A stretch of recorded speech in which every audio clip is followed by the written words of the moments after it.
We're going to call the BZA hearing back to order after a month delay here. And before us, we actually have two cases. It's case number 6570 and case number 6571. And at last month's hearing, we elected to go ahead and hear both of these cases at the same time, simultaneously. So there's a couple of housekeeping details. Make sure that you've silenced any electronic devices that you have. That would be very helpful so it doesn't interrupt our proceedings. And if you haven't signed the clipboard over on the side table, please go ahead and do that before you leave here today. And make sure when you leave here today that you leave by the same door that you came in, so at the end of the day they're not roaming the hallways looking for you. So with that, if anyone is going to testify here today, I'm going to ask that you stand and take the oath. So if you want to testify. Listen, if it's questionable, do it anyway. Yeah. Everybody's standing. You don't have to testify, but you can't if you don't do this. Yeah, everybody behind you, Mr. Schaefer, is standing, so we're Okay. good. Okay, please raise your right hand. Do you swear or affirm under the penalties of perjury that the testimony you are about to give is the truth, the whole truth, and nothing but the truth? Yes, I do. Yes. Very good. You may be seated. Okay, we're going to take up where we left off last month. The applicant gave her testimony, Ms. Ballasone gave her testimony, and Mr. Schaefer, who is representing some people in the neighborhood, he asked her questions of her testimony. At this point in our proceedings, the members of the public who want to ask questions, I'm going to be perfectly clear, questions of Ms. Ballasone's testimony last month. You can go to the microphone and ask Ms. Ballasone questions of her testimony. If you are... Mr. Chair, excuse me, point of order. If we're going to open it up for questions on her, she's not finished. She's not finished her testimony yet because she has some redirect. So you, respectfully suggest that we would hear the bulk of her testimony before anybody would ask her questions from the audience. yes, yeah, and that's what we'll go ahead and do. Before we get started, anyone in the audience can see that there's a new face up here on the Board of Zoning Appeals. Mrs. Zentz is here, and she has a statement to make. Thank you. I visited the site at approximately noon yesterday, and I have watched the tape from last month twice. Yep. So that's brought her up to speed and would qualify her to sit on this case, and without objection. Without objection, welcome to the board. Okay. Thank you. Ms. Ballasone. Good morning. So obviously I've had a little bit of time here to think about operational changes that could be made to the organization and how we function. In light of the thoughtful cross-examination delivered by Clark last session, and also, in order to maximize consideration given to the neighboring property owners, I do want to clarify or correct some parts of my initial testimony. So please listen carefully to this. First, I would like to withdraw the variance request for the driveway width. Instead, I agree that the driveway will be widened to a minimum of 18 feet if either of the conditional uses contemplated by this hearing are approved. At this time, I would like to submit into evidence the proposed driveway diagram as Exhibit 6. Is that a diagram prepared by CLSI? That is indeed a diagram. Well, wouldn't it be more appropriate to have Mr. Hackett introduce that? I'm happy either way, sir. I wasn't going to testify anymore on it. I was just simply going to show it to you at this point. Okay, that's fine. Okay. I mean, I just, Understood. I say that, but make sure I have it in order here. I think it's important so that the public that would like to see it does have a opportunity to, if they'd like. 1, 2, 3, 4, 5, 7,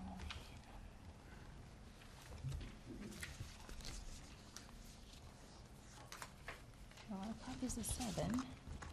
Copies of 6.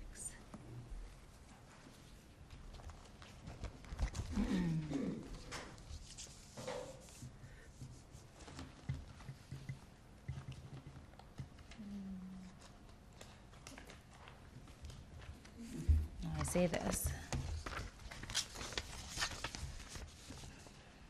Seven and 8. Oh, there it is. Upside down. That's a great spot for it. All right. And like I said, it is prepared by CLSI. so this will be admitted for identification, and then if and when Mr. Hackett testifies, it'll be admitted into evidence. Is that the plan? Yes. We could, yes, that's what we'll do. So after Mr. Hackett addresses this, yes. Fantastic. All right, so in addition to withdrawing that variance request, I would like to address several questions that were asked during cross-examination regarding the queuing lane for drop-offs and pickups. In addition to having a lengthy drop-off period in the morning and the afternoon, I also commit that the lane being monitored by staff members, tasked with getting children safely to and from vehicles, entering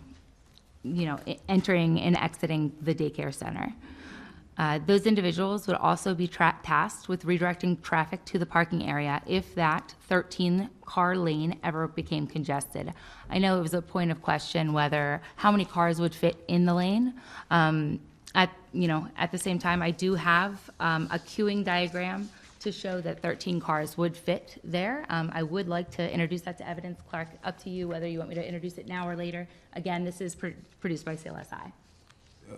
My objection, if that's what you call it, is that it should be introduced through Mr. Hackett. I don't mind seeing it now. Yeah, I think it's just. We'll go ahead. Oh, sorry, sir. She can go ahead and share that with us, and we will enter it into evidence after Mr. Hackett Perfect. uses as an exhibit. For you, sir? Thank you. Of course.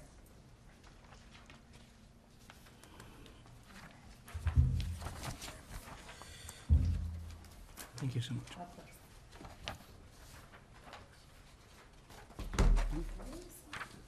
Oh, sorry, sir. Thanks.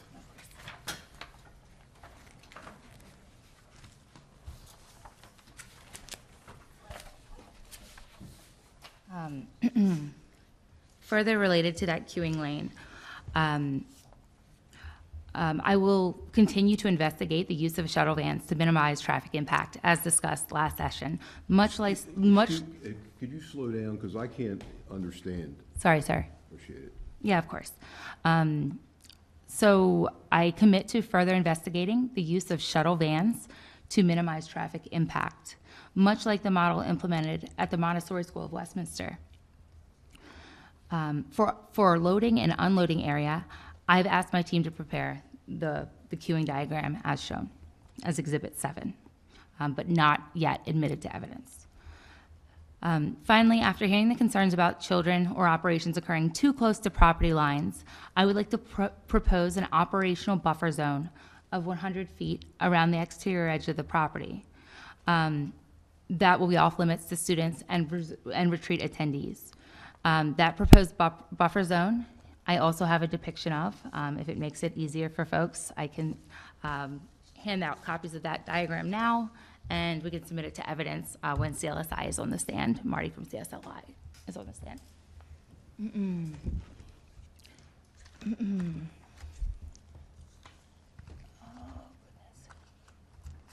8.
if I can.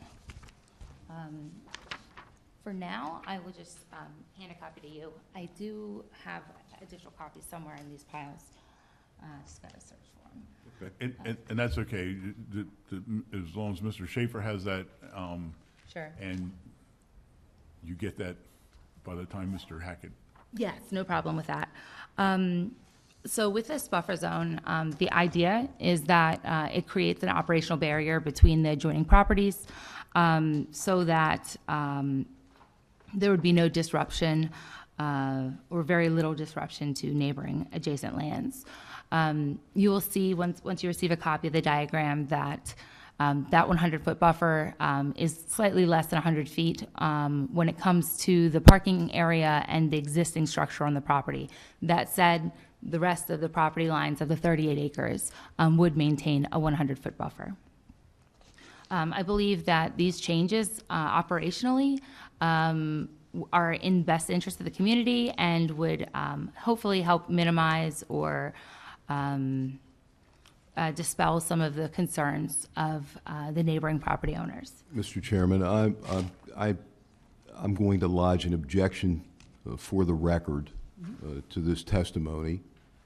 And the basis for my objection is this. This is not the application that was filed, and this is not the application that we prepared for. This was not the application that was advertised. A diligent citizen that came to the BZA office and reviewed this file would not be aware of these changes. And these changes are not minor. They're substantial changes. I understand why. I think she explained it, but this is a due process issue, a fairness issue. And she should, if she wants to change her application, I don't know if she has more, maybe she's going to cut the number of students down. I don't know. But if she should be required to reapply, re-advertise, and have a hearing where people know what the application is asking for. Because if you looked at the file, which I did in detail, this is not the use that was applied for. Mr. Schaefer, in our decisions in previous cases over the years that I've been on this board, concessions have been made during the hearings that have either increased or decreased the intensity of the actual project based on testimony. A lot of times that comes at the end of the process instead of at the beginning of the process, the way this does. This is occurring today. So to say that if the application, if the approval or disapproval of a project isn't exactly the way the application stated, that would be distorting what this board actually does as far as trying to come to some type of agreement between the applicant and the protestant in the case. So, and the board can put conditions on that would absolutely not be in the application. This is what she's proposing as a part of her application, and as a result, this is kind of different because this is a 1-month continuation of the original hearing. So I don't see, I understand your objection. However, when you look at the reality of the decisions that this board has made in the past and previous boards, long before I was ever on this board, the approval is not exactly what the application was. So I'm not surprised by your ruling, which basically just overruled my objection. But I raised it for the record, and I appreciate your consideration of it. okay, thank you. Could I just add something? Mr. The Dixon two wants to add requests something. for application is one, a conditional use for a retreat facility with variances, and one, a conditional use for daycare center and variances. And I don't believe that either one of those uses has been withdrawn. Uses hasn't just. The uses have not been The uses withdrawn. have That's not what the public advertising dealt with. Okay, I mean, I get it. I lose.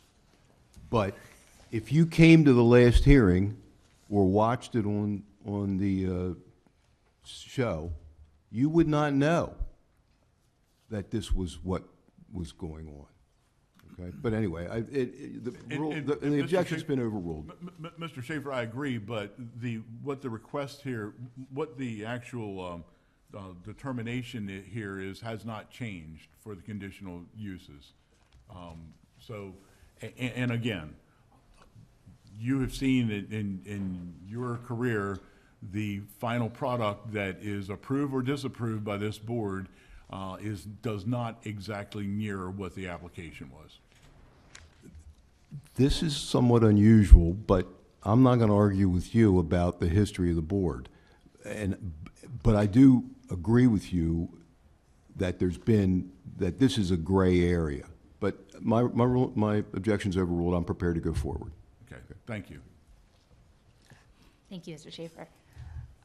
I do have that Exhibit 8 that shows the buffer zone. I would like to, distribute that at this time. We will enter it into evidence when we have an appropriate witness to do so.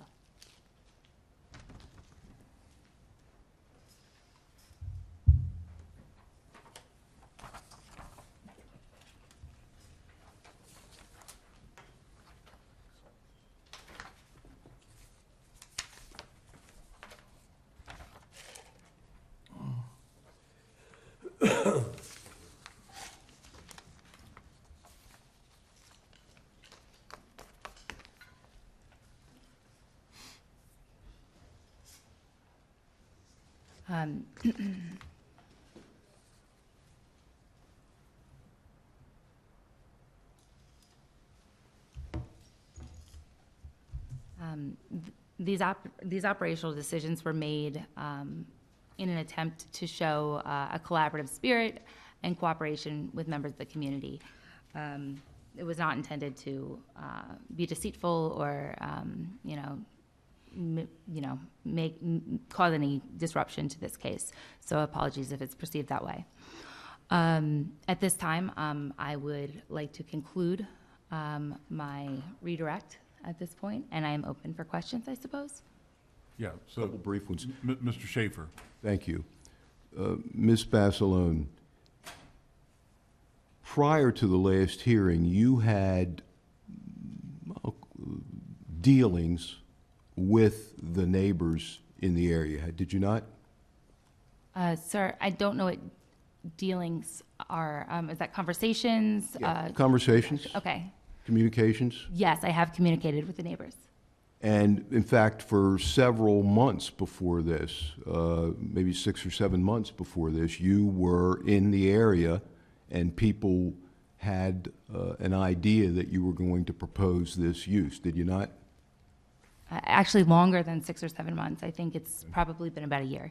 And you sought to engender good relations with the neighbors and make them comfortable with your proposed use, did you not? I like to think so, yes. Okay. And so why didn't you did any neighbors make known to you concerns about the intensity and scope of your use, your proposed use? Not explicitly, no. Mr. and Mrs. Mays, Ms. Langmead, and Mr. and Mrs. Hirsch did not make known to you that they had a problem with your proposed use? My only interaction with that group of individuals was from use of the use in common driveway, where it was chained off by the neighbors on the day that I tried to, actually the day that I settled on the property on behalf of the academy. So it was chained off. I was told that I was not allowed to use that use in common driveway on that very first day. And from that point, the neighbors, I've spoken to the neighbors on a couple occasions, mostly kind of like just saying hi, like when I'm on the lawnmower, or, I've been up there several times. I've been seen or passed. I did interact with Mr. Mays when I was scoping out property lines between his property and the academy property. And at that time, he asked me that his son be able to continue riding dirt bikes on the academy property. But aside from that, sir, I don't really have any dealings per se. I have sent them a couple emails and letters. They told me that I was not allowed to use the driveway, and I refuted that. I said it is a use in common driveway, and I can use the driveway. And then since that time, no chains have been put up. That said, I did invite them to dinner if they wanted to talk about any aspects of the use, but I was nobody that you are representing, at least from who I understand that you're representing, attended that dinner. I also have sent emails out to say, hey, if you'd like to schedule a time, or if you'd like to meet at the property and walk around and talk about anything, or if you have any questions, I'd be happy to answer those questions. But those were not responded to. Okay. So in other words, the last hearing was the first time you became aware that neighbors were concerned about that use in common driveway and your shared use of it. Is that right? No, I think I just said that they chained me off from the driveway. On the first day that I went to the property, I was going to celebrate with my family on settling, and there was actually a chain across it. So I did know that they didn't want me to use the driveway. You know who put the chain up? I believe that it was a collective effort, but I don't know for certain who actually put the lock on there. No. Did the chain prevent you from getting into that block building? It did. Okay. Now, how do you propose to administer your 100-foot buffer area?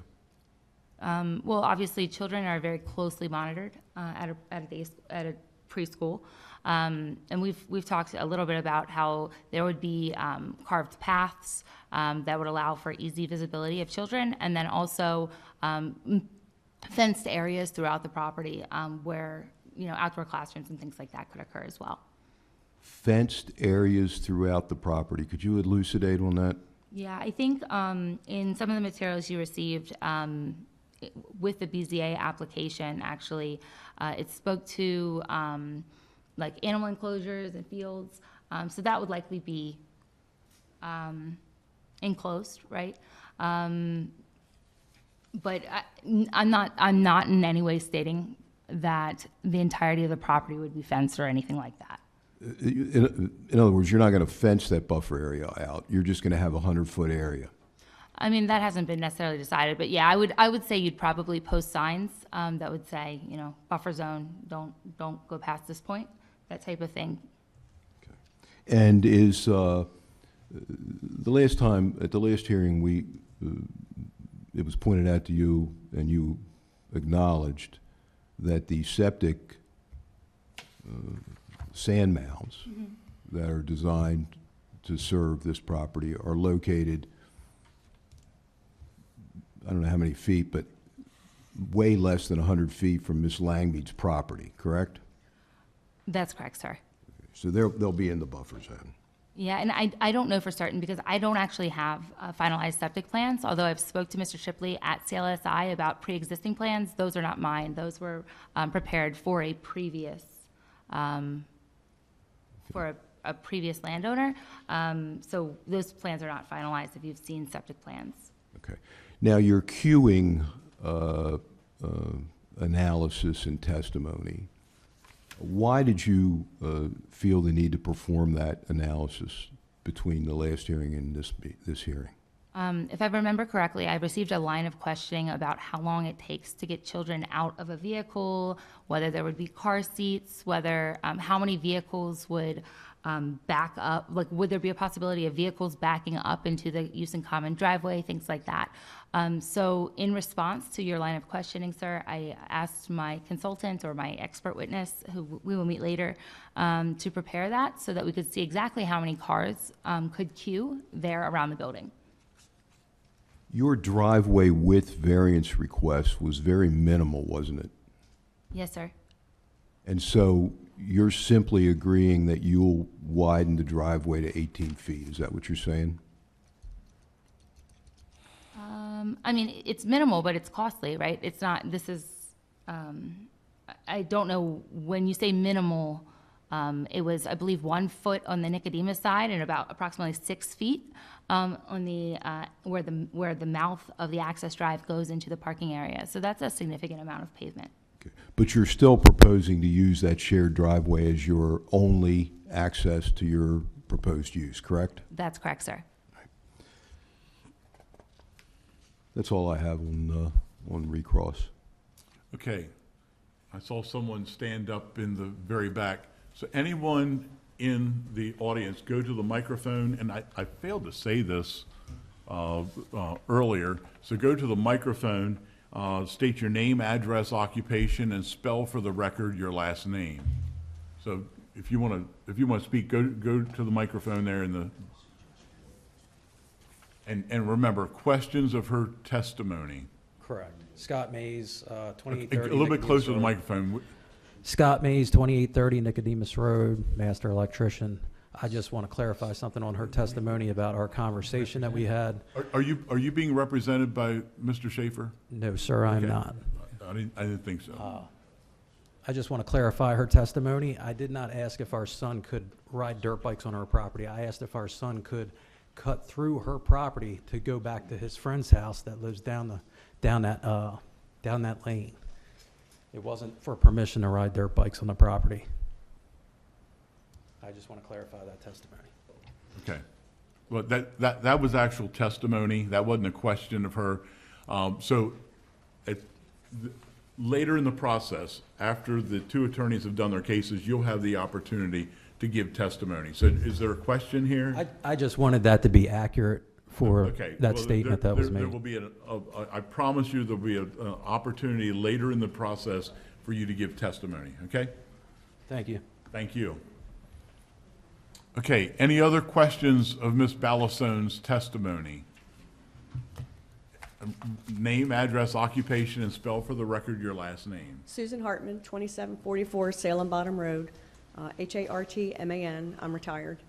I was not here for the first hearing, so I don't know all the specifics, so I apologize if this is out of line. I understand that this could be a retreat area. I just want to make sure that there is not any possibility of weapons being used at this facility. That's correct, ma'am. No intended or proposed use of weapons on the property. Okay, thank you. Of course. Any other questions? In light of that question, I have one. Go ahead, Mr. Schaefer. Consider a bow and arrow a weapon? I do consider archery equipment a weapon. So there will be none of that on the, as part of the retreat facility? There is no planned use of any type of archery equipment, sir. How about firecrackers? No way. How about campfires? Not under the proposed uses. No? So I've done some reading on the code, and I don't believe a campfire is an allowable use either in a retreat center or a daycare center without a special permit. So I say no, but I mean, if there were an opportunity to get a special permit, I wouldn't want to prevent that. But yes, I mean, yes and no. I'm sorry, Clark. I guess, let me rephrase my response. There would not be regular campfire uses. Perhaps there would be potential for, on a retreat, to have a special permit for that campfire. Because you did list it in your letter that accompanied your application, did you not? I did, and I'm correcting that at this time. Now, you're correcting that at this time? Yes, sir. Okay. Now, are you also correcting the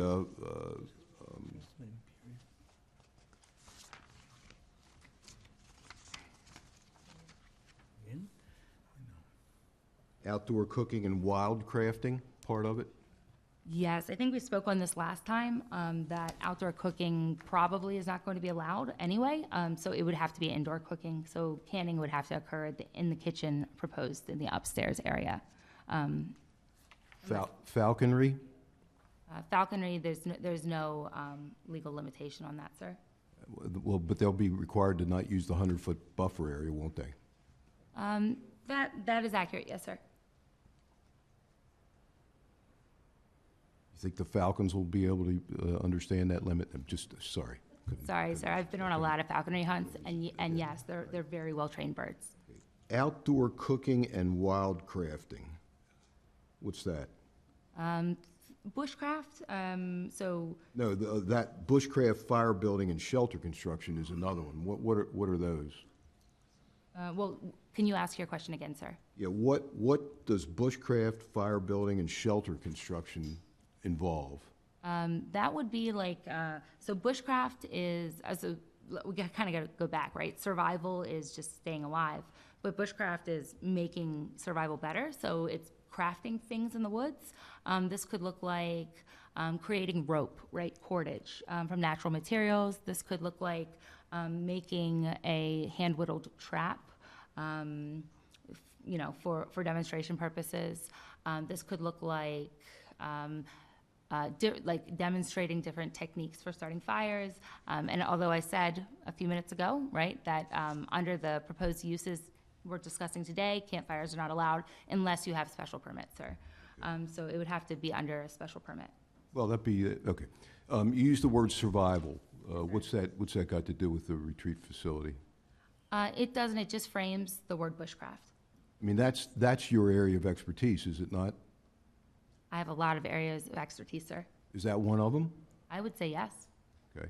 And that is part of what these events will involve, correct? Survivalist training? Not necessarily, sir. I think a lot of survival has to do with bushcraft, and that really is the area that I'd like to focus on because you can't get a true survival situation on a 38-acre plot, and survival is really circumstantial, I guess. Thank you. Of course. Okay. Board members, questions?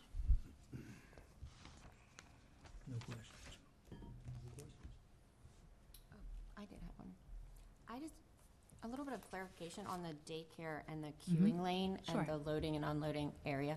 My experience with daycares is, especially for this age group of 3 to 6, is that parents usually park and go inside to pick up their 3, 4-year-olds and then take them back out to the car. So just a little bit of clarification on that. So there would technically be both of those options available. In an ideal world, the queuing lane, there might even be like an application where you can say, hey, I'm 5 minutes out, right, and hit a button and say, hey, I'm going to need some help unloading. We're just trying to minimize impact operationally on the, use in common driveway. Make sure that there's never an amount of cars in that drive that would potentially overflow into the access drive. So that's the thought process behind that queuing lane. It would be for that period of time of drop off and pick up in the afternoons, and we would have a staff member out there to help. If mom gets out, unbuckles their child, puts them outside the car, that adult employee would take the child from the car into whichever their applicable classroom is. If you look on the south side of the diagram in the building, there's doors to each of the classrooms. So is this more of a situation, almost grade school, where you bring the children outside and then staff helps bring them to the cars rather than a typical daycare? Yes, I would. Parents have to check their kids out of the classroom. That's correct. We would likely try and modify what you're thinking of as that traditional daycare drop-off method, just in the interest of minimizing traffic impact. But we will have a traffic expert later speak on the driveway and, I'm sorry, not the driveway, the parking area, and whether we believe, or he believes in his expert opinion, that parking lot is substantial enough to handle the daycare use case proposed. Any other questions? Very good. Okay, so would you like to, at this point, you've crossed and recrossed, you're finished? I'm You're finished. crossed out, Yeah, I'm finished. okay. Would you like to call your first witness, and it's your choice as to which witness you want to go based on their time schedules later today? Due to the conflicts that we have, let me just check with my experts very quickly. Absolutely. 1 second.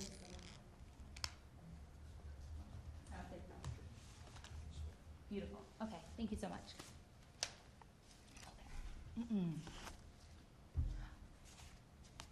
All right, I'd like to call my first witness to the stand. This is going to be Mr. Carl Wilson, Jr., Vice President of the Traffic Group Incorporated.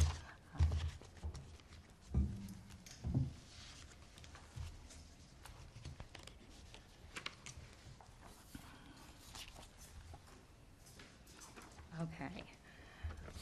Mr. Wilson, would you please state your name and address for the record? Sure. My name is Carl Wilson with the Traffic Group. The address is 9900 Franklin Square Drive, Suite H in Baltimore, 21236. And that's Wilson, W-I-L-S-O-N? That's correct, yes. Excellent. I do have a copy of Mr. Wilson's resume here. I would like to introduce this into evidence. Okay. No objection. Objection? Thank you. Now, I will stipulate that Mr. Wilson is an expert in the area of traffic engineering. I know Mr. Wilson, and I acknowledge that he is an expert in that area. Okay, so there's no objection to, No objection to him being qualified as an expert in the area of traffic engineering. okay, very good. And we will go ahead and accept Exhibit 9 into evidence. It's a little out of order, but that's okay. Can I get one of those? Absolutely. I actually left you one there. You need a Oh, second. you did? Okay.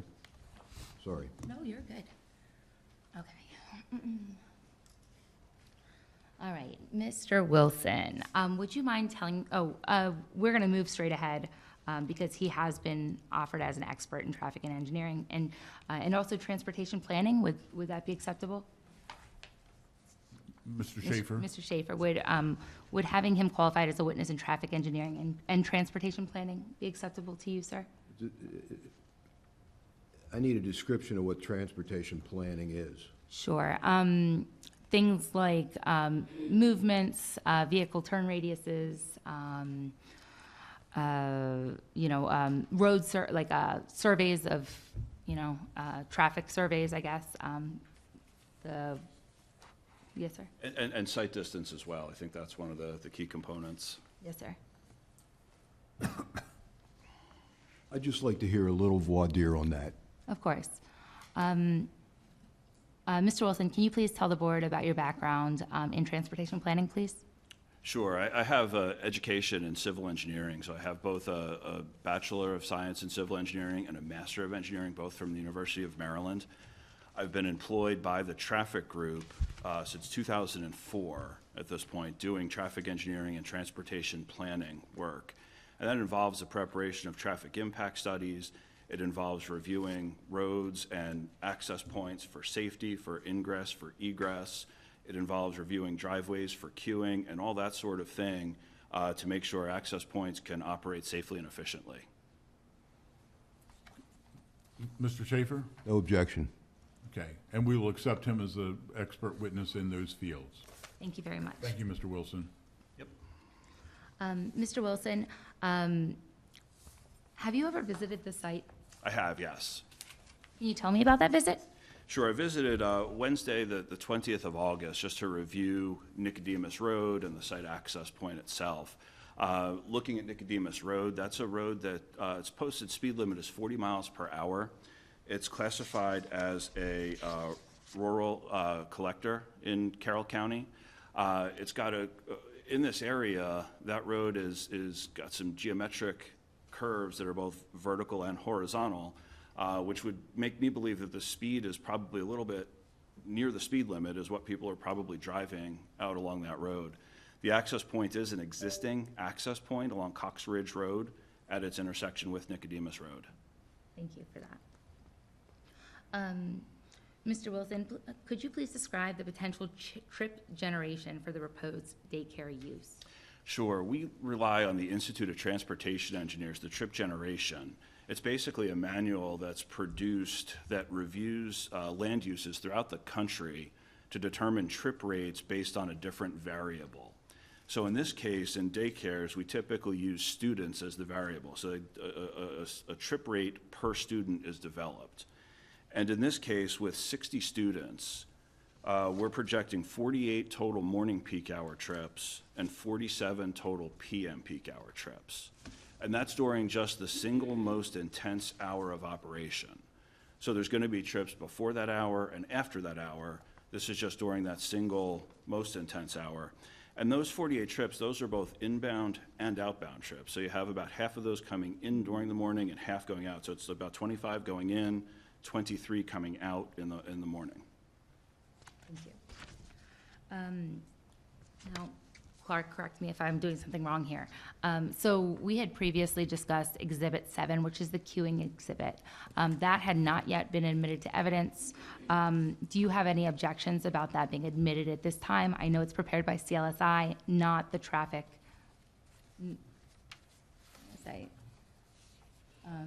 Not the traffic group, Inc. Well, I don't want to be an obstructionist here, but before I agree to the introduction of that, I would like somebody to explain to me how it was prepared and what it was based on. Sure. And if it was done by CLSI, that's the person that I want to ask those questions of and should testify as to it. It's in, if Mr. Wilson wants to refer to it, Sure. okay? So I mean, I don't want to be, I mean, I just want, Okay, and we will wait to enter that into evidence when the author of that document gets to the microphone. Makes perfect sense. Thank you for that. and may I ask Mr. Wilson to repeat the trip numbers he just testified to? You don't have a written report, I think you told me before, right? Correct. I do not have a written report. I'm happy to repeat those numbers. Yeah, could you give me the trip generation numbers you just testified to? I did. So for 60 students, it's a total of 48 trips during the morning peak hour. Okay. And that involves 25 trips coming in and 23 leaving. And again, that's during just 1 hour. So there's going to be trips before that hour and after that hour as well. So it's very important to understand. During the PM peak, it's 47 total trips, and that involves 22 in and 25 out during that single most intense peak hour. And again, these numbers are derived from national standards of surveys basically at daycares like this, where cars going in and cars going out are counted, and then they go back to look at the number of students or other variables that are particularly used to determine that rate of trip per student. So again, there's trips before and after the peak hour, and then also in the case of daycares, there's often carpools that occur, or there could be siblings that are traveling in the same vehicle as well that help to keep those trip numbers down a little bit. Thank you for that, Mr. Wilson. Okay, using this queuing diagram, please take a look at that. Can you please describe the site circulation? Sure. The site circulates in a counterclockwise position going around the building. So this is basically referring to Exhibit 7. The traffic is shown entering and circulating in a one-way pattern counterclockwise around the building. A total of 13 vehicles are shown to be able to stack within that queue space around the building. So that would accommodate both the traffic in the morning and in the afternoon, as it's my understanding that a staff member would be there to help assist getting children out of the cars in the morning and then help matching them back into the car during the afternoon. Excellent, thank you. Can you please describe the characteristics of Nicodemus Road? Sure. Nicodemus Road, it's, again, it's a minor collector road in the county system. It's got a posted speed limit of 40 miles per hour, and it carries approximately, based on the latest traffic volume that's available from Carroll County, it's an older count at this point. It dates all the way back to 2012. The average daily traffic was reported as 1,129 along that roadway back in 2012. And the characteristics of a collector road, this is important as well. A collector road basically takes traffic from residential or commercial areas and brings it to higher classified roads such as major collectors or arterial roads. Collector roads basically balance access and mobility. So it's sort of like a road that would serve the feature of a site like this, where it's basically bringing traffic from this site to some of the more major roads in the surrounding area that would be classified as arterials. Thank you. Let's see here. I do have another diagram. I will not enter it into evidence yet, but this is a site distance diagram, again, prepared by CLSI. Hindsight, I should have gone reverse order, but this, and Clark, I'll give you a copy just to reference while he's referencing it. It's kind of small, I apologize for that. Okay. So I will be entering this into evidence, but likely it's probably preferred that we wait until Mr. Martin Hackett is on the stand to enter that.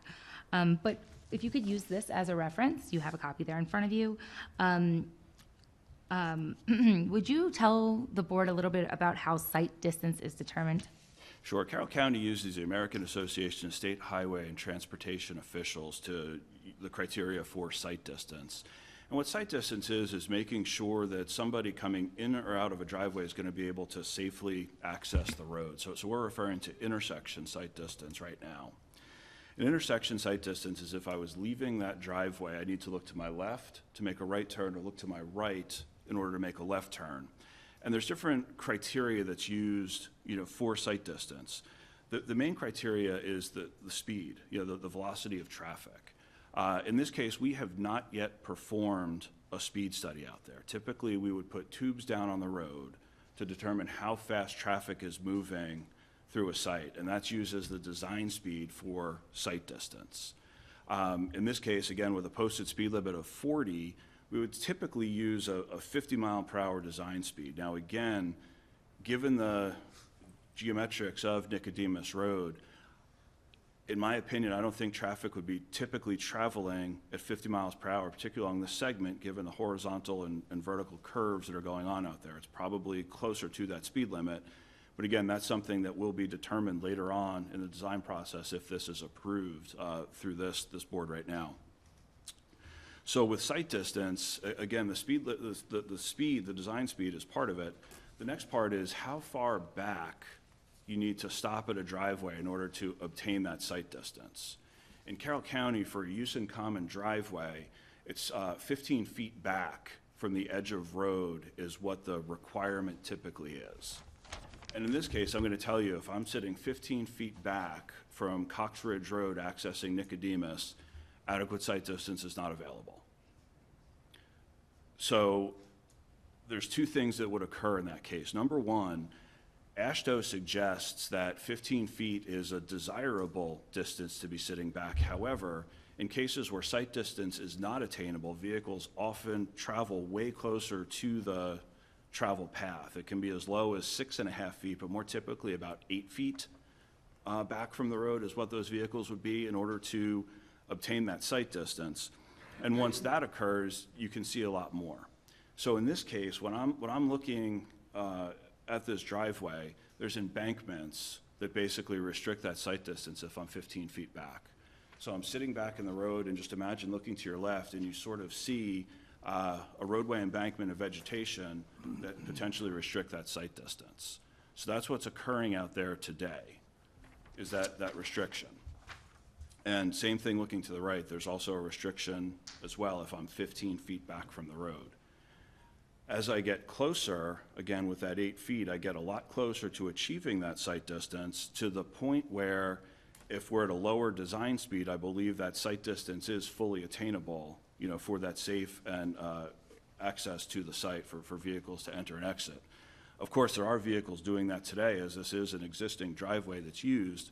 Furthermore, we have actually looked at crash data out there, and there's 0 crashes reported at this intersection from 2020 through the year 2025. And that crash data is obtained from a state database that maintains police-reported crashes. So again, we're testifying to the fact that the site distance is limited at that 15 foot. However, as we get closer to the road, there's adequate site distance that's available looking left and looking right.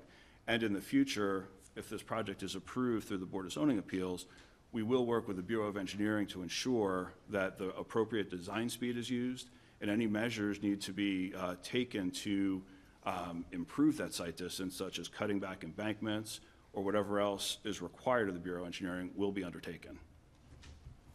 Thank you, sir. I think with that, you've wrapped up my list of questions. I appreciate it. Sure. Mr. Schaefer, any questions of Mr. Wilson? Yep, yes, sir. Mr. Wilson, are you testifying here today that that intersection is safe? It is, yes, again, because there's no crash history today, and there's the ability of vehicles to travel past that 15-foot buffer, so to speak, in order to obtain an adequate sight distance to be able to exit the site. So you're testifying that intersection is safe based on those two factors? Yes. Is your testimony that that intersection is safe based on the trip generation figures you've testified to? Yes. Basis for that testimony? Increasing the trips to the site, again, having an additional 25 trips coming in or going out during a peak hour is not going to necessarily decrease safety at a site. Did I hear you correctly, maybe, and this is a question? Sure. Your testimony is based on a lower design speed. Is that correct? So again, there's the sight distance today is not adequate based on being 15 feet behind the driveway. Again, sitting very far back. I mean, imagine 15 feet. That's pretty far back of a vehicle. A vehicle length is just about 20 feet. So you're sitting pretty far back at that 20 feet. As I get closer to the road, I'm able to achieve a much higher sight distance. And if I'm looking to the left in order to make a right turnout, our actual measured sight distance from CLSI was 380 feet. And that corresponds to about a 40-mile-per-hour design speed. So that's the actual posted speed out there that's achievable today. And bear in mind, What's achievable today mean? 385 feet is what... No, the posted design speed, which is achievable today. I'm sorry? Is it, The actual sight distance that's available today is 380 feet. And that's about what you would expect as the requirement for a 40-mile-per-hour design speed. okay, so, all that testimony that you just gave essentially, but not clearly, stated that that driveway does not meet the sight distance standards of Carroll County. Is that correct? It does not meet the sight distance standards. That is correct. Okay. And again, the applicant will work through the Bureau of Engineering to ensure the appropriate design speed and then make remedial measures as necessary in order to satisfy the Bureau of Engineering requirements, which could include cutting back the embankment or removing vegetation, which is in right-of-way, in order to achieve the required sight distance. So it's all going to be solved by Carroll County's Bureau of Engineering, the inadequacy. Did you just admit there's an inadequacy at that intersection? Again, based on strictly the requirements. It's Oh, in use- strictly the requirements? You mean the ones that are applicable to this driveway and at this intersection, those requirements? Again, under this is an existing driveway. There's no crash history at the driveway today. My expert opinion is that traffic is traveling closer to that 40-mile-per-hour design speed versus 50.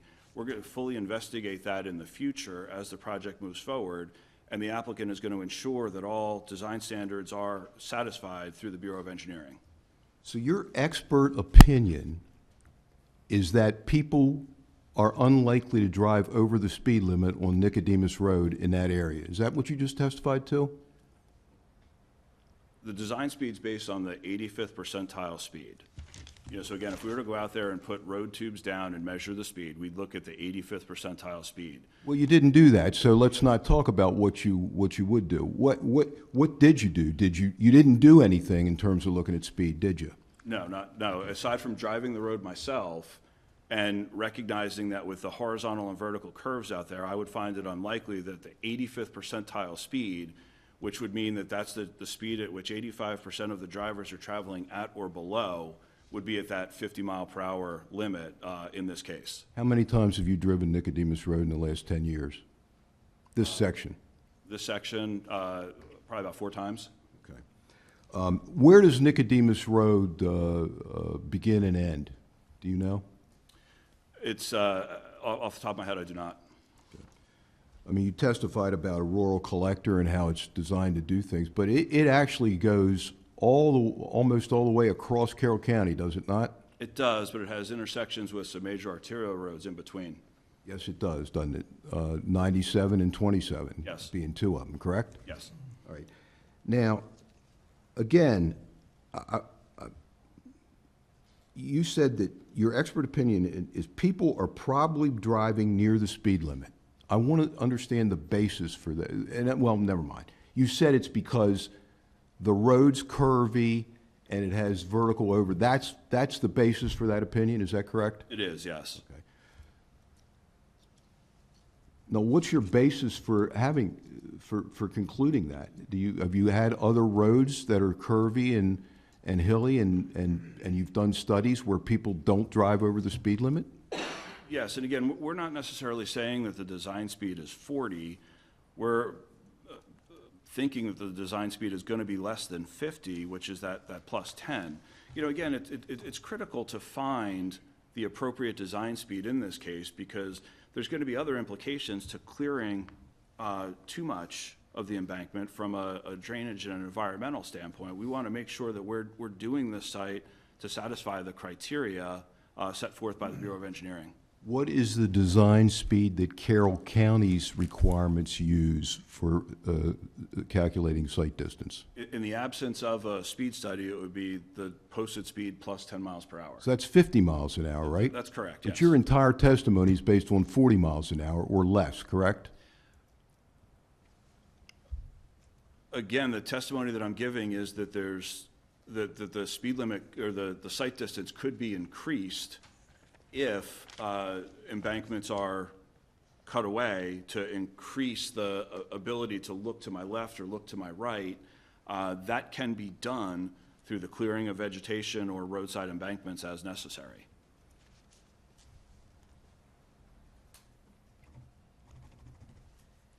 Do you have any idea whether or not, what Carroll County will, development review or engineering will do with regard to this matter if this is approved by this board? So typically the process would be we would collect that speed study along Nicodemus Road to measure that actual 85th percentile speed. We would use that as a design value as what would be required for the actual site distance. So if the design speed comes back at 50 miles per hour, we would ensure that the adequate site distance is available to achieve that required site distance at 50 miles per hour. Again, that's something that can't be done yet because there's embankments there. I can't measure, what it would look like with that gone. So again, we're just relying on the fact that there could be changes to the road system by the applicant as part of the approval process of this project to ensure that adequate site distance is available to satisfy county requirements. But that process won't be undertaken unless this board approves this use, correct? Yes, that's correct. All right, and if this board does approve this use, you will go to development review and engineering and say, we've got an approved use here. You must work with us to attempt to meet these standards. Is that correct? We will meet the standards as required, yes. Have you ever been involved in a situation where a use could not meet the site distance standards? If a use can't meet the site distance standards, it couldn't be approved if there wasn't a variance or something else through the Bureau of Engineering. Well, does the Bureau of Engineering have waivers and variances for site distance? They do, yes. And they're commonly asked for, aren't they? I have never personally asked for one through Carroll County. But you know there is a process for that, correct? There is a process, yes. Because certain properties just can't meet it, can they? Certain properties can't, but again, in this case, that's not the case here. We believe we can meet it by cutting back the embankments along Nicodemus Road. What work have you done to determine that in the last 2 weeks or so?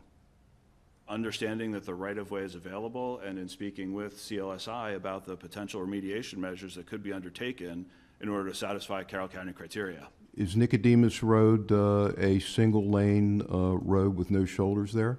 It is a single lane in each direction with no shoulders, that's correct. Where's the right-of-way there?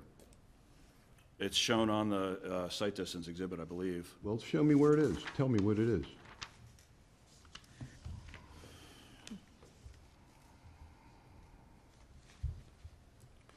So, I mean, does the applicant own or control property that you're testifying here would allow her, if she was forced to cut back vegetation and slopes enough to meet site distance? my understanding is that adequate right-of-way would be available based on the plan that CLSI prepared with public right-of-way would be available to achieve that adequate site distance, even for a 50-mile-per-hour design speed. She owns a 50-foot strip almost adjacent to this driveway to the, I'll call it the west. I don't know if I got but left if you come out of the driveway. She owns a 50-foot strip, does she not? I don't know. You don't know? I don't know. Do you know if that's part of the right-of-way the CLSI says can be used to achieve site distance here? I don't know. Have you been asked to study whether or not a driveway located in that 50-foot strip would meet site distance and be safe? We've not looked at any alternative driveways. Again, our goal is to satisfy the site distance requirements at the existing driveway. Okay. Now, you use trip generation figures based on the number of students, correct? Yes, that's right. Is there does the, what's the book? The AASHTO book? This is the Institute of Transportation Engineers Trip Generation. Okay, and that's the same book the Carroll County government uses, isn't it? Yes. Okay. And does that book allow for some discretion in choosing which use category you use to calculate trip generation figures? The use category, so like as daycare center or different use, you mean? Yeah. Well, yes. I mean, we try to match the use to what the closest similar surveys are. Well, in this case, isn't there a category in that book that talks about using square footage to calculate trip generation figures? Oh, I'm sorry. You're referring to the different variables. Let me strike that last answer. Yes, there are different variables that one could use to calculate trip generation for a particular site. And, you know, again, students for daycare is typically the most accurate variable. And the reason being is that I think trip generation has found that daycare centers can often be of very various sizes. Like, for example, there could be an indoor gym type facility, which would significantly increase the square footage, or other common areas that would increase the square footage that might not be at all facilities. So therefore, students is what we would typically use for this particular use. So you did not use the square footage figures in that book. You used the students. That's right, for this use. Did you do that because it generated lower trip generation figures? Can I confer with my client for 1 second? No. We're going to go ahead and take a 5-minute break. I would like, but We're going to take a 5-minute break. is he allowed to talk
We're going to call the BZA hearing back to order, and Mr. Schaefer, you were questioning Mr. Wilson? I think Mr. Wilson was questioning his attorney when we left. I don't remember, I was asking you about the trip generation figures and why you based them on the number of students versus the square footage of the building, even though the square footage is one of the categories used in the book you used. Tell me that book again. What's the name? It's the Institute of Transportation Engineers Trip Generation Manual. It's the Bible, right? That's correct, yes. And the county uses that also, correct? That's right, yes. Gotcha. Okay. So to answer the question, I was looking to clarify the size of the building, because that was not something we had analyzed as part of this testimony so far.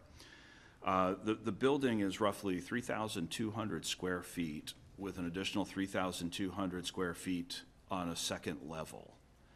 ITE does provide a trip rate per 1,000 square feet, and that's roughly 11 trips per 1,000 square feet. Doing the calculation for that over the course of the full 6,400 square foot building would result in approximately 70 trips during the morning. It's a little bit higher, it's about 71 trips during the afternoon, and that's roughly half in and half out. Now, the important distinction here, though, is, and this is why we don't typically rely on the square footage of buildings, is that the second floor of the building is completely an activity center. So there's not going to be any students in classrooms in that second floor. So therefore, it artificially inflates that trip rate, because again, there's not classrooms, and other daycare centers might not have that sort of use. Another reason is that if we look at ITE, they have different measures of standard deviation to come up with their come up with their trip rates. And that standard deviation deals with a different dispersion of data. So if I measure one daycare center, it'll have a certain trip rate. Another daycare center might have a higher or lower trip rate. So that standard deviation is a lot lower, which means that the data is a lot more condensed along, that average for the rate per student versus the square footage in this case. It's a much higher standard deviation, which indicates that the trips are much more diverse, higher or lower, because of the different uses that might be, such as that activity center, gym, or those types of facilities within a daycare. Okay. You're being compensated for your testimony here today on behalf of the applicant, are you not? Yes, I am. Okay. And so between the two categories you could have chosen, you chose the one that generated less trips, correct? I did, and again, that's primarily because that's the better standard deviation and what ITE would suggest we use.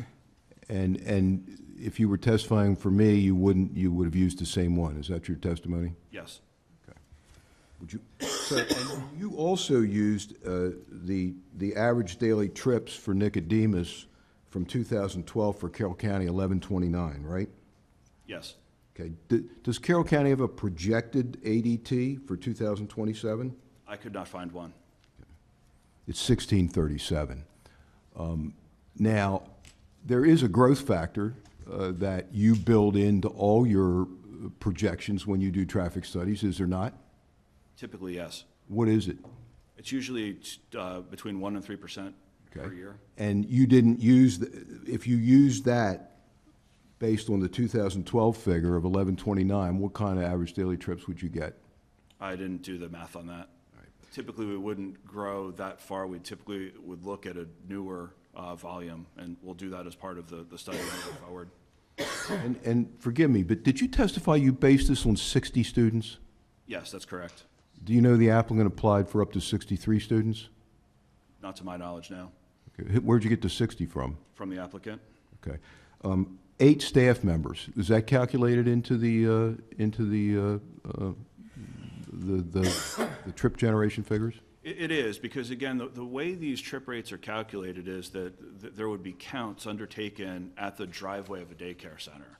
So when those counts are taken, it could include students, It could include teachers, it could include an Amazon driver, it could include anything coming in or going out. So everything that uses that driveway during that peak hour is accounted for within that trip rate. Okay.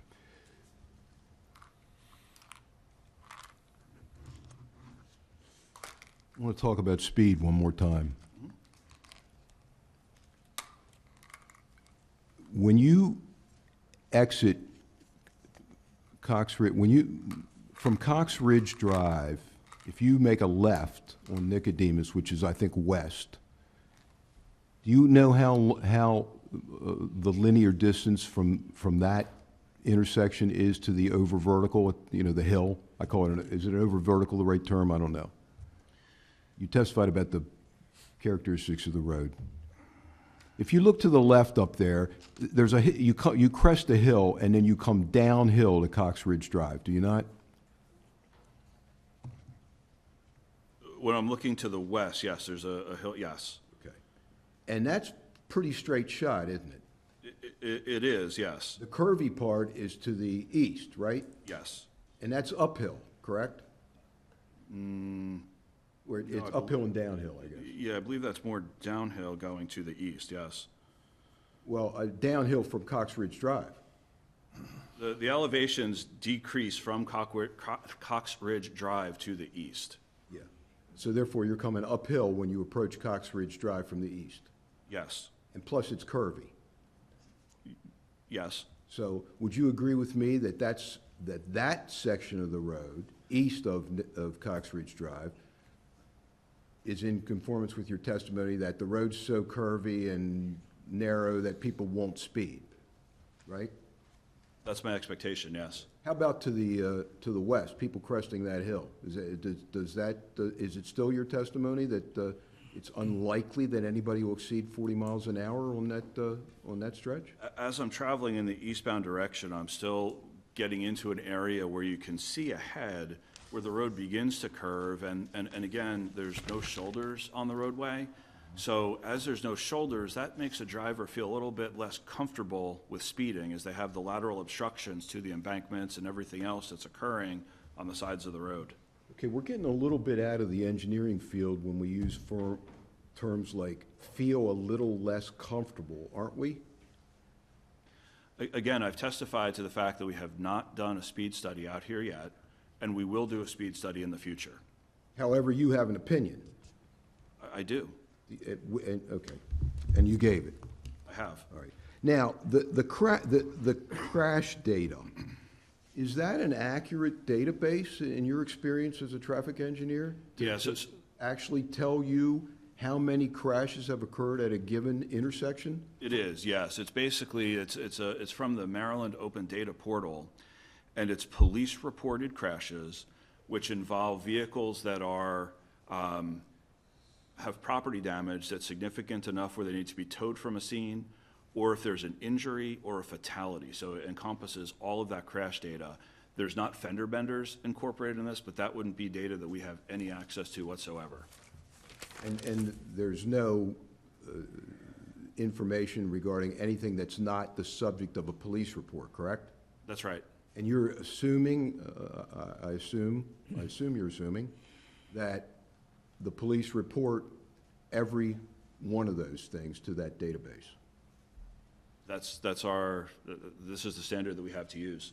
And does it specify, Cox Ridge Drive is a private driveway. Is that considered an intersection under that database? So basically, we look at the mileage mark of the road, and it's through a GIS database where we can hone in on any particular section of roadway to look at that crash data, so yes. Okay. So if we measured approximately 1,300 feet from Cox Ridge to the crest of that hill to the west, is that enough time, in your opinion, for a vehicle to stop? Yes. Okay. That far exceeds any stopping site distance requirement that there would be. In fact, for a 50-mile-per-hour posted speed, the stopping site distance requirement would be 425 feet. And what a stopping site distance refers to is a vehicle being able to slow down to avoid a crash if a vehicle were to come out. So for example, if a vehicle were to come out of Cox Ridge Drive, a vehicle traveling along Nicodemus Road would be able to have the time to see that vehicle slow down and avoid a crash in 425 feet. Does that take into account the situation where a school bus is stopped and cars have backed up?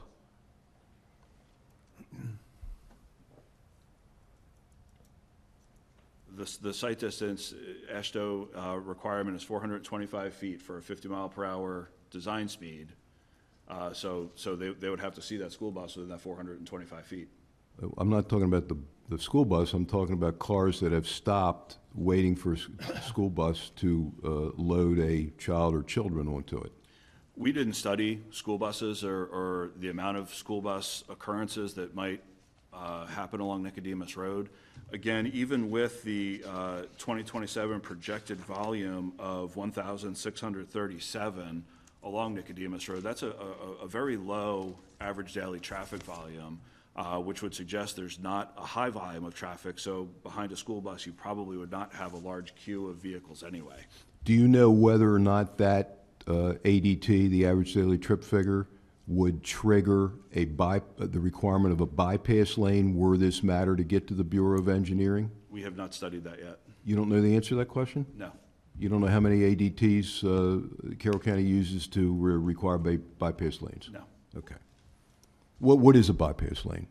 A bypass lane would basically be widening of the road to pass any queued left turn traffic accessing a site.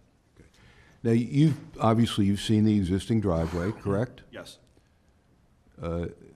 If a car or cars are waiting to exit onto Nicodemus Road from that driveway, and a car is making a right or a left turn from Nicodemus Road to enter that driveway, do you believe that's an adequate and safe situation? I do, and there is, Mr. Hackett will testify to potential widening that will occur along the corners of the driveway to facilitate an even safer movement than can occur today. But you're testifying that even today it's a safe movement, without any improvements? It's an existing driveway where there's no crash data, where vehicles are able to enter and exit. Have you looked at the landing grade of that driveway as it connects to Nicodemus Road? I've been out there and driven, yes. What is your conclusion regarding that landing grade? It's an existing condition that's out there today that vehicles are able to enter and exit the facility safely. You think a bus or a truck could enter that and exit that landing grade? I did not study that. Did you see any scrape marks in the driveway from cars bottoming out at the intersection of Nicodemus? I didn't particularly notice that.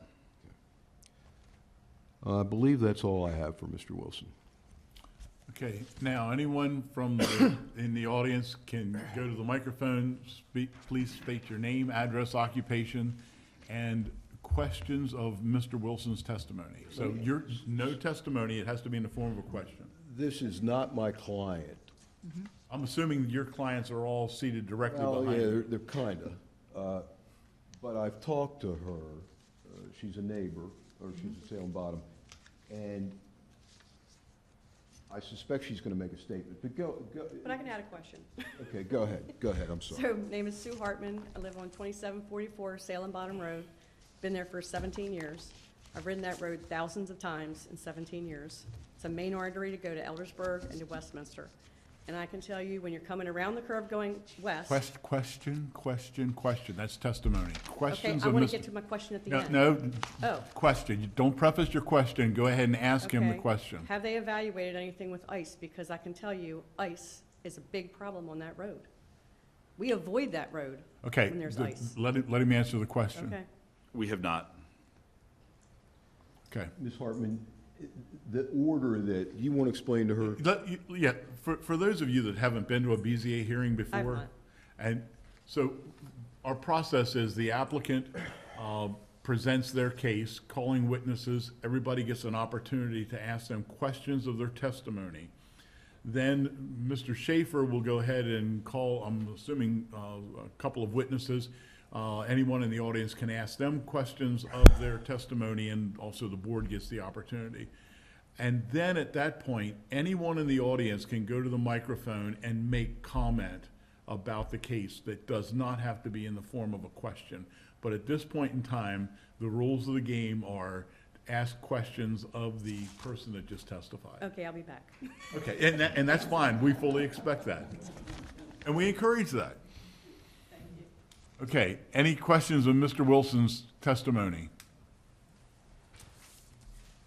Board members? None. Go ahead, Mr. Snyder. Yes? Just for, so I understand, when you talk about line of sight, that's being measured from the front of the car or from your eyes in the car? So basically, it's a measurement that's at 3.5 feet above pavement height. That represents a driver eye height. And we're looking for an object that's 3.5 feet down the road, so 3.5 feet up above the road. So in this case, you know, the measurement is restricted by the vegetation and embankments that are along Nicodemus I Road. understand that. The question I had was, is it from my eyes? What I'm saying, if I'm sitting in the car, it's from what I'm seeing, not the front of the vehicle. That's right. So again, the requirement in Carroll County is that you're 15 feet back. So I'm taking that measurement 15 feet back from the edge of the road. Okay. A more typical driver would be driving forward of that if they can't see to about a distance of about 7 or 8 feet is what the front of your car to where your eye actually is. In your testimony, in the static state as it is right now, what gives you the appropriate amount of sight? How far back? So if I'm sitting 8 feet back, I can see about 380 feet to my left.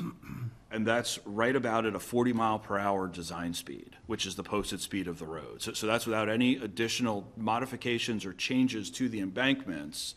It's getting a little closer to the road than Carroll County would typically require, but it's with no additional modifications to the embankments. So at 8 feet, and you'll be talking about me sitting in the seat of a car, 8 feet back from the edge of the road. That's right. Or the entrance to the road, if you will.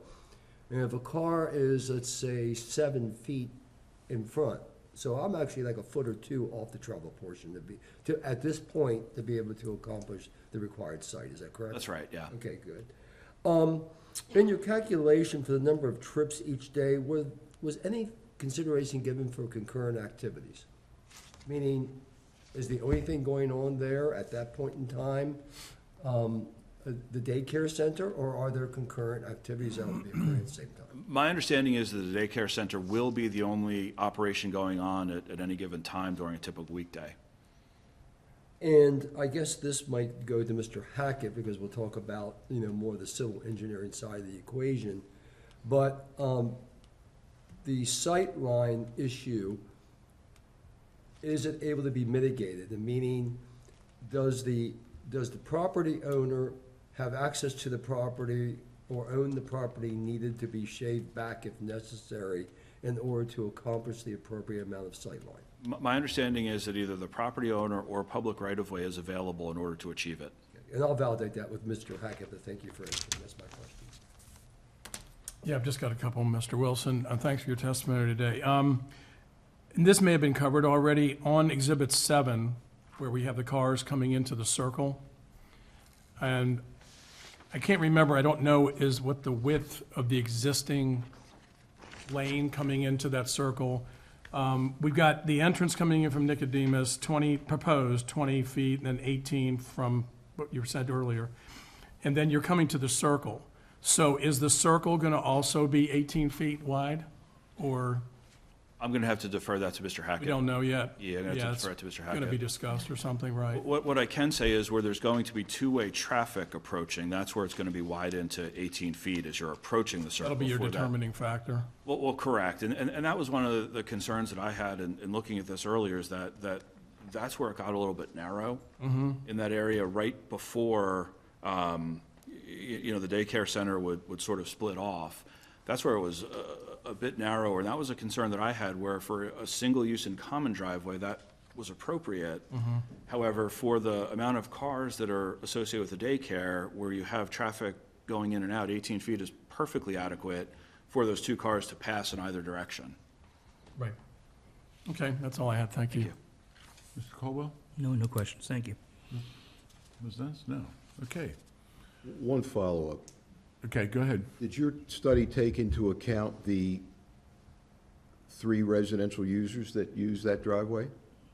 It did not, no. We were basing our trip generation on the increased trips associated with the proposed use. But there would be trip generation figures associated with residential uses, correct? There would be, but it's minimal. Again, for 3 residential units, that's going to be roughly, 2 or 3 trips in the peak hour. So it's a small amount compared to the daycare as well. How about the graduation parties and the poker games and the anniversaries? That's just not, how's that work? How's that taken into account? Are you referring to the private residences? Yes. Again, that's an existing condition that's out there. Presumably, that wouldn't be occurring during the AM or PM peak. And even if it did, there's still adequate width within the driveway, as I just testified to accommodate two-way traffic going in and going out. But you do admit that those uses, the 3 residential uses, would add AM and PM peak hour trips to that intersection, do you not? Yes. You don't know how many, do you, as we sit here today? Well, again, roughly from a trip generation standpoint, 3 residential units is going to be about 2 or 3 trips during a peak hour. Okay, so we can add those to your trip generation figures. Yes. Thank you. Okay. Any other questions, any follow-up questions, board members? No. No. Okay, very good. Thank you, Mr. Wilson. Thank you.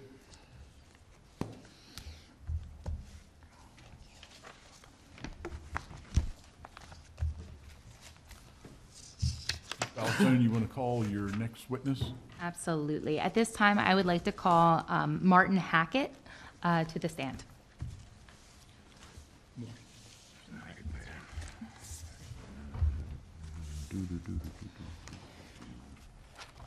Okay. Mr. Hackett, would you mind stating your name and address?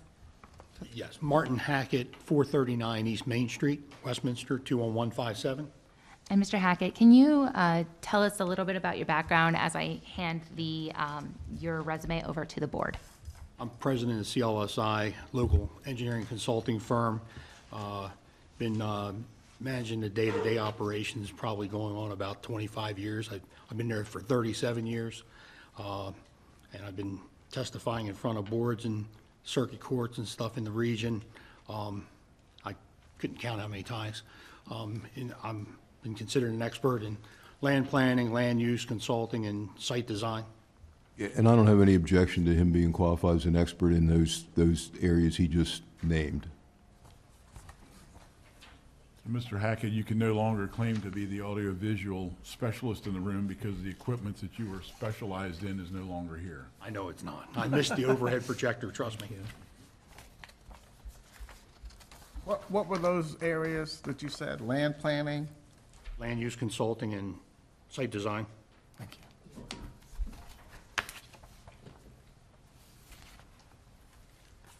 Do you want to enter Exhibit 10 into evidence? At this time, I'd like to enter Exhibit 10, Mr. Hackett's resume, into evidence. No objection. Thank you. Thank you. We'll accept that into evidence. Okay.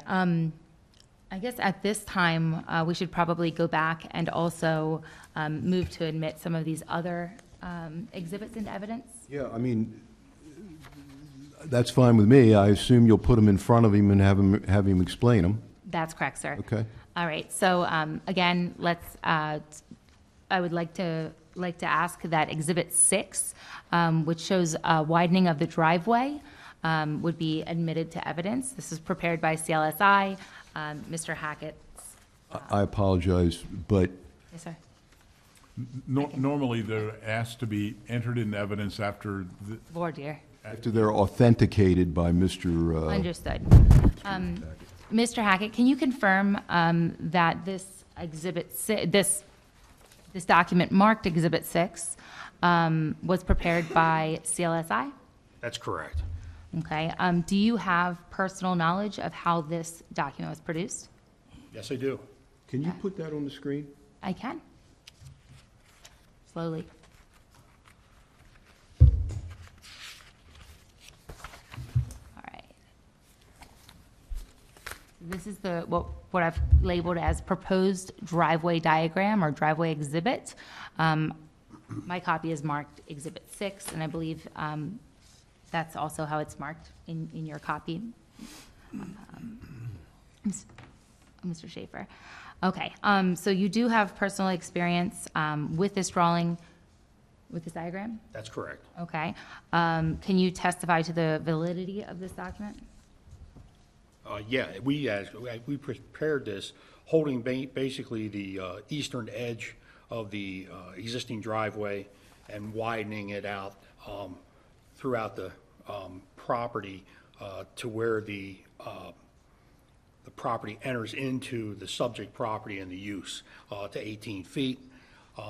The existing driveway ranges between about 17 feet out toward Nicodemus Road, drops down to about 14 feet in the narrow areas as you're entering back toward the use itself. Excellent. At this time, I would ask that this document marked Exhibit 6 be admitted as evidence. I'm sorry to be a pain, but I'd like to know what it shows. Maybe he just said that and I missed it. Sure.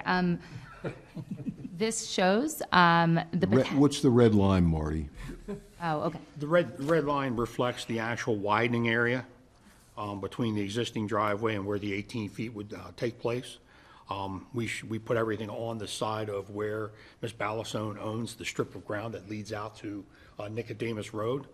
Therefore, whatever we need to sort of shave off and grade to make out toward the entrance is only about a foot, but where we have to add on about 4 feet and stuff like that, where it goes back into the site, it actually flattens out from side to side a little better. And we can do all that.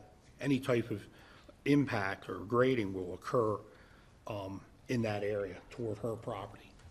Well, what's the R20 rate? That's radius 20 foot, right? Yeah, that at the end, right now, it just has a taper, and we're proposing a 20-foot radius to pave around it to clean that area up. It will make the intersection function even better than have it confined with just the tapers. What happens is it goes back to what you've heard as far as testimony, the 15-foot sight line that where you're required to put the 3.5-foot instrument to do the, doesn't work with today's criteria. And the reality is, there's nobody sitting back making the judgment call to move out into the travel lanes of these roadways, sitting 15 feet back because you can't see. They are pulling up there like they have been for years. They're going to pull up there, they're going to look both ways, and there's a much more better sight distance opportunity there to make the maneuvers. That's the reality. This widens that to where if there is some oncoming traffic as well, people turning in, everything past basically where that radius is widens out further than 18 feet. And let me remind you, 18 feet is a number that's established. One, Carroll County has public roads that are 18 feet. And those 18-foot roads, they're open section roadways, which are very similar to what we have here. They also, they're allowed in what you call your smaller subdivisions, less than 280 or 250 average daily trips. That's what that 18-foot road was set up for. It's right in the Carroll County manual. So it's one of those things where we believe that it's going to make a huge improvement to the intersection and functionality of that roadway. So at this point, it sounds like I'm able to ask questions about the Exhibit 6. So I'd like to take over that questioning, if that's okay. Yeah, I do not object to the introduction of Exhibit 6 into evidence. Thank you. Thank you, thank you, Mr. Schaefer. So we will admit this into evidence. So go ahead, Ms. Malison. Fantastic. Thank you for that.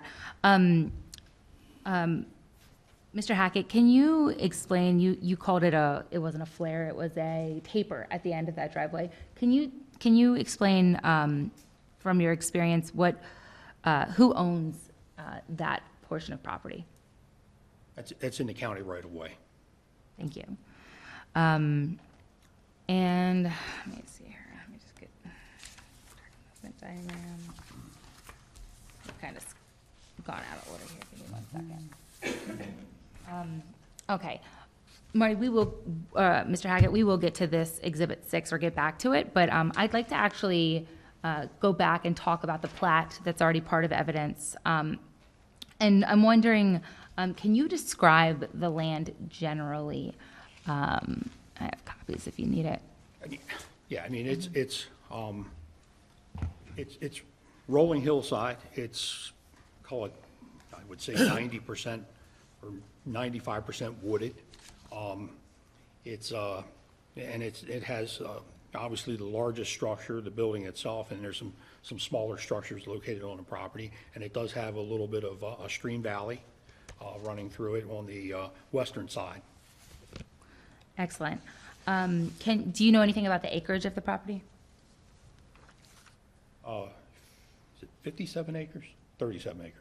Yeah, 37 acres. 37 acres. 37 plus, I call it 38. Call it 38. It rounds up to 38. Correct.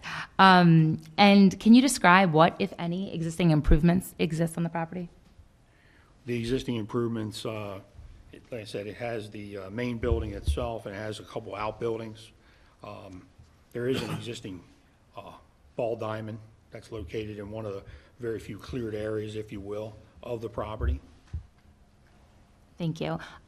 Do you know anything about any pre-existing septic or wells or anything like that on the property? Yes, there's an existing septic system, and there's an existing well. Okay. And how about paved surfaces? The paved surfaces, as shown, they are existing today as far as the parking areas go and the travelways. And do you know anything about how many cars that parking lot accommodates? There's 25 parking spaces, which meets the code. It's one parking space for every 10 children, and one parking space for every employee. Excellent, thank you. And do you know the current zoning status or zoning for the property? The zoning of the property is zone conservation. Excellent. And please confirm that you have been to the property and looked at the access to the site. I have. Excellent.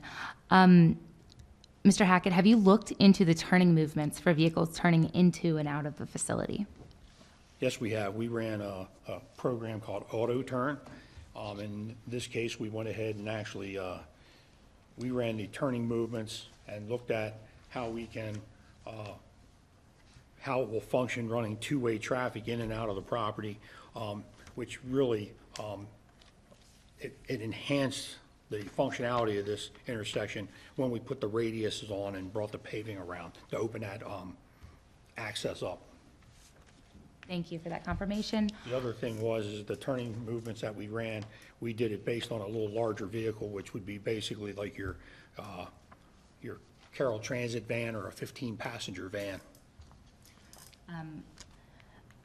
I just handed you a document that is marked Exhibit 11. Correct. I am calling this turning movement diagram. Are you familiar with this diagram? We are. Okay. Was this prepared by CLSI? Yes, it was. And are you familiar with how this document was prepared? Yes, as I stated, we used a program called Auto Turn, which pretty much has typical passenger vehicles all the way up to WB67 tractor trailers, and we could run turning movements, and it looks at rear wheel drags and everything to set radiuses as we're designing parking lots for trucks, or it could be various things, any type of studies that we do there. Thank you. At this time, I would like to ask the BZA to move what is marked as Exhibit 11, which is a turning movement diagram, into evidence. Okay, and can you go ahead and approach with Mr. Dixon with that? Can I object and ask for a brief voir dire on that? Before it's admitted to evidence, I'd like to investigate its authenticity a little bit. Okay, What's the program? Where'd it come from? That is Auto Turn is a program that is very well known in the industry. A lot of engineering firms use that program, and it's, I believe it's a Bentley product, which is tied into our MicroStation, some of our CAD software. And who in your firm is familiar with using it? We have 3 or 4 people. Okay, and you pay for it, and it's a software program? Is that how it works? I mean, That's correct. okay. And does it involve putting in certain data in order to get the results, or you just push a button and, I mean, how does it work? Well, what it happens is that it sees your edge of paving and what's designed, and as you sit there and bring whatever vehicle you want into the lane or whatever, you start the process, you basically drive the vehicle visually on the computer, and it runs down through, and as you make the left-hand turn movement and the right-hand turn movement, for instance, an exaggerated would be a WB67, which is the largest tractor-trailer template. It shows the rear wheel drag as it drags, as the maneuver turns right, it'll show the rear wheel drag of the trailer. But you didn't use that for this, did you? We used it for a passenger van or a 15-passenger van. Okay. We figured if it worked for that, it will work for most passenger cars. Does it take in, so you're not as old as me, but when I took driver's ed, I was taught that the way you make a turn from onto the street is you pull up to the median point and you make almost a right turn. For instance, Nicodemus Road, if you want to make a left turn into Cox Ridge, you pull up all the way to the middle of that driveway, make a sharp left and come in, not swerve across, not just angle your way in. Does it take that into account? We did not run the left turn movement only because the left turn movement is more gradual. You have room because you're coming from the far distance. The 2 tight radiuses would be a right in and a right out, the closest ones to the actual paving and intersection. Does it take into account landing grade? It does not. Does it take into account volume? It does not. Okay. I don't object to the exhibit coming in with that testimony. okay. You need another copy. And this is the interpreter speaking. The interpreters are scheduled till 11. We were not scheduled for much later than that. Thank you. And we have other assignments directly after this.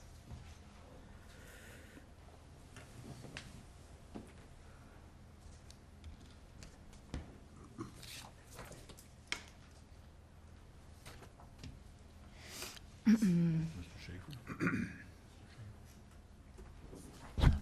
We anticipated, Mr. Schaefer, we anticipated this hearing going on all day today, and we didn't have anything to do with the scheduling of the interpreters.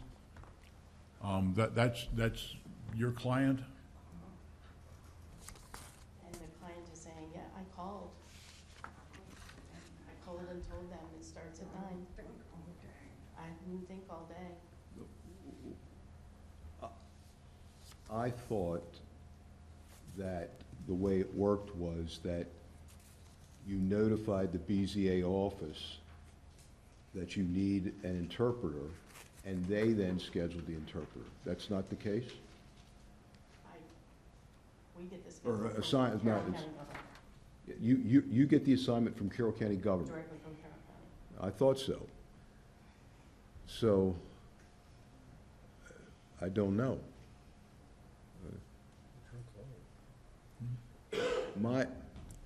The Hirsch's, okay, it's, what time, so you're out of here like now? You got 15 minutes? I could put Mrs. Hirsch, if you want, I can finish the Hirsch testimony. Now, I don't know if you're comfortable with this, but Davy Hirsch is the only one of the Hirsches that's going to testify. He's got a letter he's going to introduce into evidence, as well as a couple other letters, and he's going to state that he objects to the use very, very briefly. If we do that, and I don't want to put them on the spot here, because they will then not be able to understand the rest of what goes on. They have to leave after that testimony. We wouldn't have anybody interpreting for the rest of the Yeah, session. they wouldn't be able to participate. And Davey is saying, or maybe the interpreter can just read it real quick, because we have the written testimony here. We can do that. No, but do you understand that if we do it that way,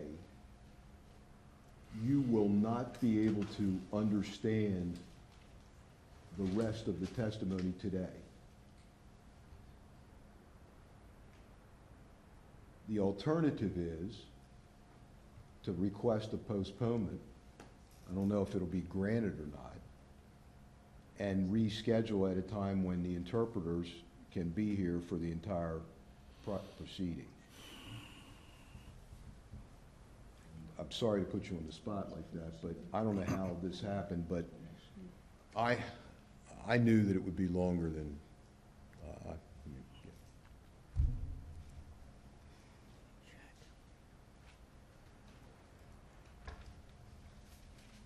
Davey is asking, and what would you want to do? Is it true that this gets scheduled through the BZA office, the interpreter? I have no idea. No clue. This is, My understanding is that, just like in the court system, if you need an interpreter, you notify the public body, and they arrange for the interpreter on the public's dime. And I believe that's what happened the first time. Yeah, the person that I talked to was Joe Vance, and that's who contacted me as well, through Jason Martin. And both hearings were scheduled for 2 hours, from 9 to 11.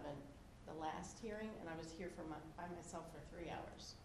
So I requested a second interpreter for that hearing, but we're still limited to 2 hours. I don't know what else we can. I could stay at the last one. It was pretty exhausted, but I could stay. This one I can't. Do we want to take a recess and talk about this? Or I don't know how you want to handle it. We'll just put it off to, postpone it to our second day in September. And we'll make it all day. Please request the interpreter for all day, too.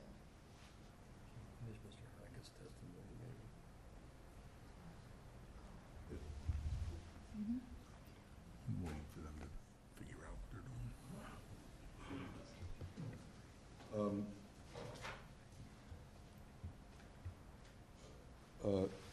I've got, as you are well aware, there may be others with scheduling issues for the rescheduling, which we always work with in terms of, I'm on vacation that week, let's do it in October or whatever, but I'm not in a position to give you legal advice, but I think that these people are entitled to be fully participants in this Absolutely, process. and that's the consensus of the board. As their lawyer, I request that they be accommodated. We're doing it our second day. It's on the calendar. It's a Wednesday, 9 o'clock. What's the date? Yeah, The 25th, is that correct? Wednesday.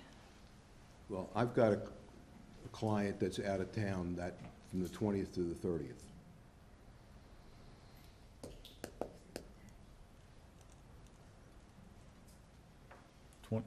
September 25th, Yes. Wait a minute. Thursday. Thursday? 24th. That's not it. The 24th. 24th. 24th. The 21st, we have hearings scheduled for the 23rd. I don't know, but Yeah, this will be and- the only and thing this for will the be- 24th. This will be the 24th. My client's out of town. Linda Langen. And then I have another client with jury duty that week. How about October? How about September 30? I don't know if we can get the room. She's not back that day. She's back the next day. See, I can't, Joe isn't even here today, so I can't commit to a time except our regular days. Why doesn't this check beforehand? Well, And we just find out at 11 o'clock when they're leaving? they have a Does the very, county have any other resources for interpreters? What I'm saying is, could we break for an hour or yeah, so see to if see we if they can can secure I an don't know anything about interpreter? interpreters. I don't want to say because I don't know. Joe's not here. Nope, that's right, Joe's not here. He's not here. Court system has them, but again, you have, But you call the day before. I you know. understand, yeah. Okay, so Ms. Vance is not here in the office today. She will be coordinating a date that is acceptable to everyone involved. Is that good enough? it's good enough, but I think you're gonna have to re-advertise it, Yeah, we had to if we don't give a date today, then we have to re-advertise.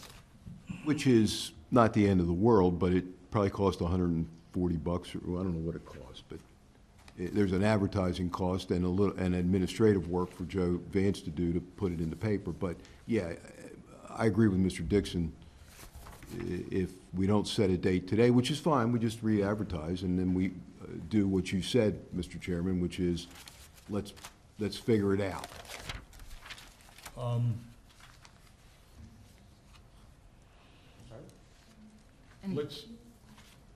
Let us tentatively schedule this. That's not gonna work. Let me take a 1-minute break. Ms. Vance is calling.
Unfortunately, I have a work event. I will be in Washington State that day, October 3rd.